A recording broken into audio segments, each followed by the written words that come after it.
Ini adalah Kia Seltos generasi yang kedua.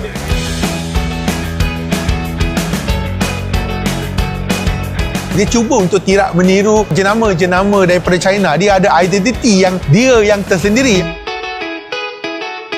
Tetapi the good thing ialah dia masih lagi kekalkan batu matiyah. So basically bahagian belakang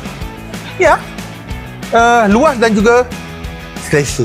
Assalamualaikum dan salam sejahtera semua. Bagi anda yang mungkin baru jumpa channel ini, yang masih belum subscribe, bantu kalau macam follow jugalah segala social media kita on Facebook, IG, TikTok. Pada laju, jom kita tengok apa yang ada dekat Seltos generasi yang kedua yang mungkin orang Malaysia dah start rindu kat dia. Kalau kau ingat lagi, Malaysia pernah bawa masuk Kia Seltos generasi yang pertama, SP2. Dan yes, sekarang ni dah hampir 5 tahun, dah masuk 6 tahun dah, Kia Seltos dah ada generasi yang kedua, SP3. Dan yes, ini bukanlah di Malaysia, sebaliknya kita berada di Indonesia. Ini adalah Kia Seltos generasi yang kedua, yang mana dari segi design dia, kalau nak compare dengan Kia Seltos generasi yang pertama, totally berbeza. Satu langit, satu bumi. Yang mana dari segi design dia memang cantik. Kalau dulu Kia Seltos dia nampak macam ala-ala crossover sikit, tapi yang ini memang lawa lah. Dan yang mana yang ini design dia, kalau kita nampak kan dia ikut DNA macam like Kia EV5, Kia EV9 dan sebagainya. Tetapi yang paling penting sekali sekarang ni untuk Kia Seltos, dia dah ada variant NA, variant turbo dan juga variant hybrid HEV, yang mana untuk di pasaran Indonesia, yang jual di Indonesia cumalah versi NA sahaja. Aku garanti siapa-siapa yang pernah ada Kia Seltos sebelum ini pasti akan merenui wajah yang ini, apatah lagi yang ini jauh lagi cantik. Dan kalau ikutkan Malaysia, kita dah skip daripada generasi pertama and then terus ke generasi kedua yang ini, sebab untuk versi versi memang tak sempat masuk ke Malaysia. Yang mana untuk Kia Seltos generasi yang kedua ni, basically dia selain daripada rupa totally change, exterior, interior, dimensi pun bertambah. So dalam arti kata lain, untuk Kia Seltos generasi kedua yang ni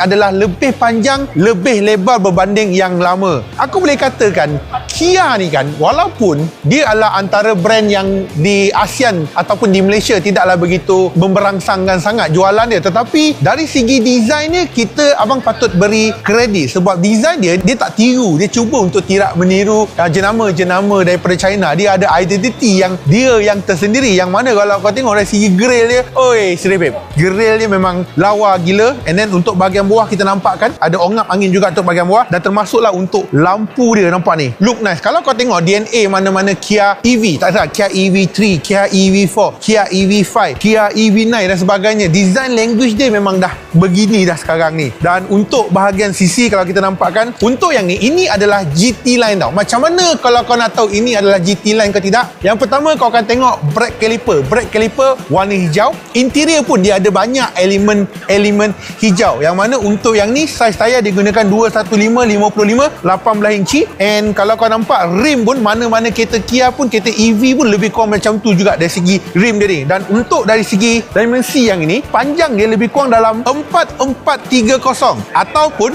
dia adalah 115mm lebih panjang daripada sebelum ini. Wheelbase dia juga adalah 80mm lebih besar berbanding daripada sebelum ini. So kalau kita nampak kan, untuk tapi pintu ni sebenarnya dia adalah jenis yang flat dan juga dia jenis yang mechanical lah, macam flush door dekat bahagian sini. And then dekat atas juga dia ada roof rail berwarna gelap, dan I'm not sure is it roof rail ni function atau tidak dan sebagainya. Dan lebih penting adalah ini masih lagi sebuah SUV 5 tempat duduk, yang mana untuk yang ni dia bersaing terus dengan Proton X50, Honda HR-V, Toyota Corolla Cross, Chery Omoda 5 dan seangkatan dengan dia. Untuk bahagian belakang pula, depan aku ingat dah cukup geram, belakang pun boleh tahan jugalah. Kalau kau nampak kan, belakang dia macam like one cube kat sini, tapi dipisahkan sama macam dekat bahagian depan. Dia macam like berbentuk macam C shape dekat bahagian sini lah. Dan untuk bahagian belakang macam cakap, dia tulis GT line. Dan juga untuk yang ni didatangkan dengan manual, dia bukanlah electric power boot. Untuk power boot ni I don't have a number, so basically untuk bahagian belakang ni taklah besar sangat, tapi masih lagi okey. Tetapi lebih penting lah, yang ini ada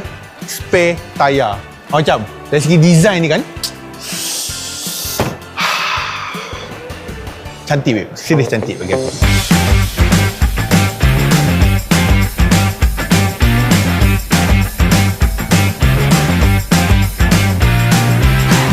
bahagian dalam Kia Seltos ni, kalau kita nak bandingkan dengan Kia Seltos generasi pertama, memang langit dan bumi lah, berbeza total kalau ikutkan. Sebelum ni analog dan sebagainya, of course lah sekarang ni perubahan zaman dan sebagainya. So untuk yang ni, kalau kita ikutkan, skrin memang jenis yang memanjang lah, 12.3 inci sistem infotainment, 12.3 inci untuk parameter. So basically sama macam EV3, EV4, EV5 dan sebagainya, skrin jenis yang memanjang. Tetapi the good thing ialah dia masih lagi kekalkan button mati. This is not EV this is NA 1.5 liter NA, dan semua masih lagi menggunakan button-button sepenuhnya. Ini button-button dari segi cover sistem infotainment, temperature aircon, dari segi dia punya mood aircon dan sebagainya. Dan daripada tu untuk aircon on off semua masih lagi button. It's good. And then satu lagi, kalau kau nampak sekarang ni ada 3 Type-C. Biasa orang bagi 2, ni dia bagi 3 Type-C charger. Ada wireless charging kat sini, dan juga untuk dia punya steering, bottom flat dekat bahagian bawah all masih ada button. Ada juga pedal shifter, dan juga dia punya steering adalah jenis yang teleskopik. Dan untuk bahagian dashboard dia semua adalah jenis yang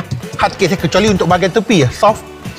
Tapi everything kat sini semua masih lagi menggunakan jenis hard case kat sini. Gear dia masih lagi besar lah, gear yang agak besar juga. Dan juga of course dia ada 360 camera, tapi 360 camera dia susah sikit nak lawan dengan China brand dan sebagainya lah. Dan untuk drive mode yang ni, dia ada 3 drive mode. Dia ada eco, dia ada normal, dan juga dia ada sport mode. Tetapi untuk traction mode ni, dia ada snow, mud dan juga sand. So basically yang boleh guna pun kalau dekat sini pun cuma mud dan juga sand sajalah. And then seat all the leather. And kalau kita nampak ada badge GT line kat sini, body kit dan sebagainya. Dia berbeza dengan GT dan juga GT lain. Kalau GT dipenuhi dengan warna hijau, brake caliper warna hijau, seat belt warna hijau, ada center marking warna hijau dan sebagainya. Tetapi untuk GT lain lebih kepada body kit saja kat sini. Okey lah, ada center armrest, ada 12V charger, dan juga is a electric seat, and ada ventilation seat sekali yang ni. So kalau nak compare lama, of course yang ni jauh lagi better lah. Untuk bahagian belakang, ketinggian abang 171 cm. Kalau kau nampak ruangan kepala ada sikit, tetapi yang ini dia ada sunroof basically yang boleh dibuka. So kalau buka, of course ruangan kepala lebih better. And kalau nampak kelegaan kaki masih okey. It's ngam-ngam po. Ketinggian abang ni memang dia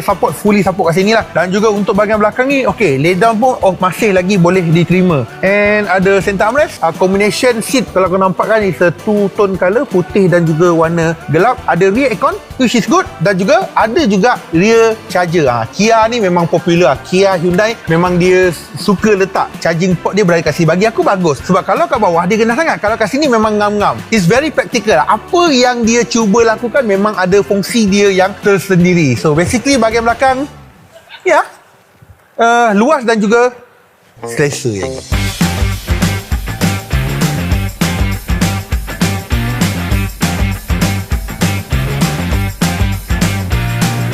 So untuk powertrain pula, so basically Kia Seltos ni dia ada beberapa powertrain lah. Dia ada 1.5 NA, dia ada 1.6 liter turbo, dan juga dia ada juga versi hybrid. Tetapi untuk pasaran Indonesia, dia orang cuba masuk yang versi 1.5 liter NA Smart Stream engine saja, 115 PS, 144 Nm torque. Kotak gear adalah kotak gear IVT, which is a CVT gearbox lah. Dan of course yang ini adalah versi front wheel drive. Dan lebih penting lah dari segi harga dia. Berapa pula harga jual dekat Indonesia? So basically dekat Indonesia dia ada 3 pilihan spek lah. So kalau ikutkan dekat Indonesia, harga dia start jual daripada 449 juta sampai 549 juta, which is 111,000 sampailah 140, hampir 150,000 ringgit kalau kita nak convertkan direct. Which kalau kita tengok balik Kia Seltos generasi pertama, harga dia lingkungan begitu. Tak salah abang masa itu, harga dia start jual 115,000 sampailah 130 ke 140,000 lebih kurang macam tu. Dan sekarang ni kenapa Kia Malaysia tak bawa masuk? Yes, ada kemungkinan besar in term dari segi harga lah. Harga yang mungkin kalau bawa masuk pun secara CBU, mungkin dia tak boleh nak compete dengan pesaing yang sedia ada. Kalau ikutkan kolam untuk sebuah SUV segmen B, dia SUV segmen B tau. Tapi kalau tengok dari segi size, dia hampir-hampir dah nak masuk SUV segmen C. Dalam kolam ini memang dah banyak dah player-player yang sedia ada. Mungkin dia rasakan dia tak nak masuk dah kolam ni sebab dia dah terlampau banyak. Dan pada masa sebanyak macam cakap lah, kalau buat masuk, kalau harga dia boleh jual macam tu, masih lagi okey, masih lagi boleh compete dengan pesaing-pesaing yang sedia ada. Tetapi kalau harga tu dah lebih beyond jauh daripada situ, itulah yang menjadi masalah. Yalah, anyway, kita jual kereta because nak untung, itu je. Kita nak profit. Kalau jual kereta tapi tak boleh jual, what the point kan? I think sampai sini saja video kita pada kali ini. Macam biasa, bagi anda yang mungkin baru jumpa channel ni, yang masih belum subscribe, bantulah kita subscribe, bantulah kita tekan lonceng. Jangan lupa follow juga segala social media kita, Facebook, IG, TikTok, Panaju. Kita akan jumpa anda pada masa akan datang. Bye bye semua.